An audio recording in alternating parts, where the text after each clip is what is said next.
crédito para você ampliar, reformar ou modernizar sua empresa. Oferece Família Brasil.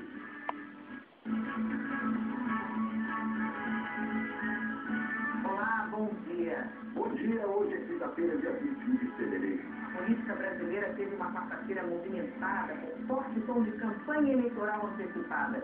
Em São Paulo, o PT comemorou os 10 anos do poder com ataques ao PSDB. E o ex-presidente Lula lançou a candidatura de Dilma Rousseff à reeleição.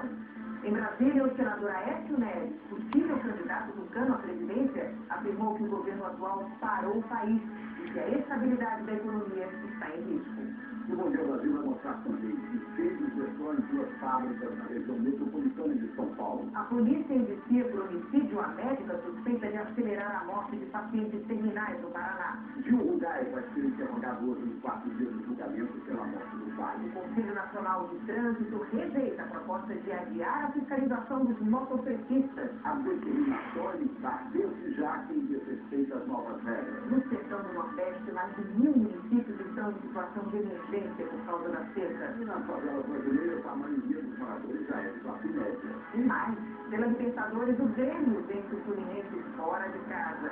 O Corinthians empata com o São José, da Bolívia. Durante a partida, uma notícia triste.